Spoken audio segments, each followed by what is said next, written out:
Hammaga assalomu alaykum o'rtoqlar. Zoom sira charchamayapsizlarmi? Sizlar bilan oldingi hafta bozorni qanaqa harakat qilishim mumkinligi haqida gaplashgan edik. Bu bundan oldingi o'tgan haftamizda bozor range bo'lgan. Bu narsani o'zi bozorda ham men sizlarga analiz qilib berayotganda ko'rsatdim. Endi qaranglar. O'tgan hafta bozor o'sha analiz qilganimizda biz qattiq reaksiya olishi mumkin selga. Shu narsani ham ko'rgan edik. Mana men bitta buni sal o'ngroqga suraman. Chiroyli ko'rinishi uchun. Vot. Mana shunaqa harakat ko'ruvdik. Mana men bittadan selga harakat bo'lishini aytdim. Vot, bu yerda selga harakat bo'lgan. Shuni evaziga ham men bu narsani range bo'lishini taxmin qilgan holatda, chunki liquidity joyidamiz, uni tozalagandan keyin polibomi tepaga harakat qilish uchun bitta korreksiya bo'lishi kerak. Mana shu korreksiya bo'lgunigacha juda ham ko'p insonlarni ishontiradi selga va boshqa narsalar bo'ladi. O'shani evaziga men bu hafta qisqa savdolar qilishga harakat qildim community bilan. Okey, endi kelinglar, bundan keyingi haftada bozorni qanaqa ko'raman va buni qanaqa ehtimollar bor. Balkim mana bu pastga tushmasligi mumkin. Shunaqa ehtimollar ham bormi yo'qmi, bu narsani birgalikda sizlar bilan ko'rib chiqamiz. Okey. Haftalik time frame ga ko'radigan bo'lsak, haftalik time frame dagi candle'imizni vot ko'ramiz. Sel uchun hech qanaqa bir imkoniyat bermayapti kattaroq yurish bo'yicha, bayga qarab intilayotganligini ko'rsatyapti.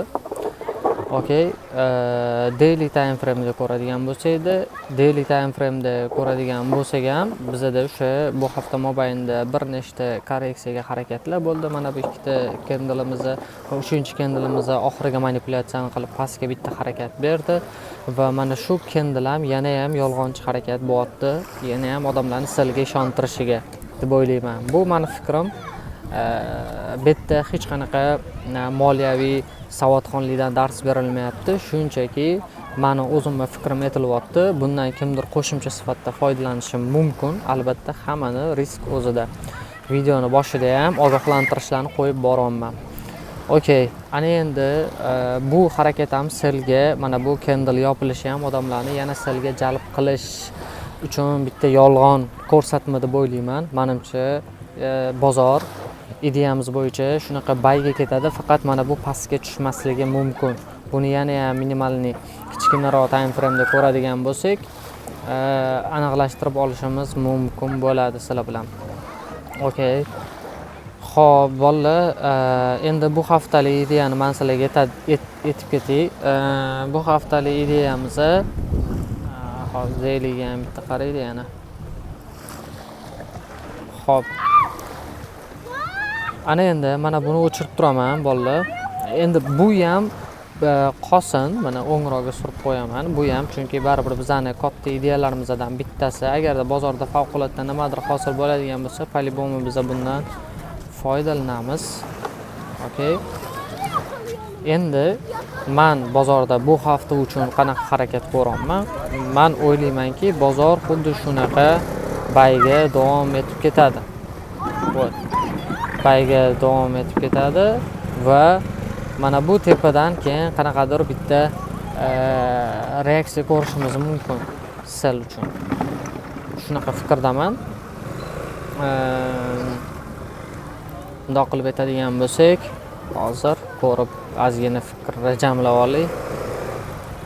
Va bu orada bolalar, men hamma sizlarga mana shunaqa qilayotgan analizimni bozorni ko'rib olib yoki nimadir qilmayapman.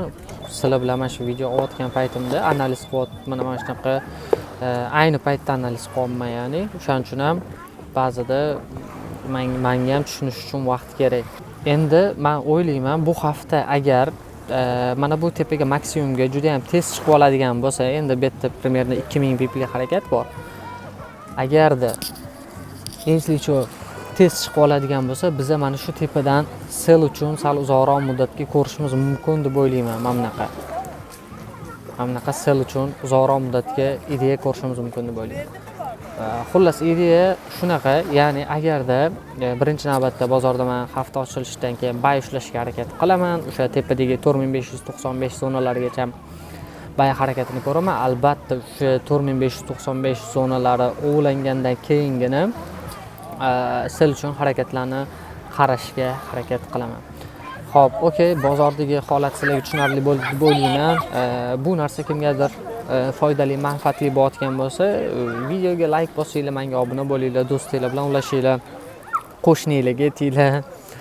Xullas, qo'lingizdan kelgancha bu video ko'proq prosmotr bo'lishi uchun, ya'ni meni Telegram kanalimda ko'proq obunachilar, Instagramda ko'proq obunachilar bo'lishiga o'z hissanglarni qo'shinglar. Bu shunchaki meni hobbiyim, menimcha hammaga manfaatli bo'lyapti degan fikrdaman.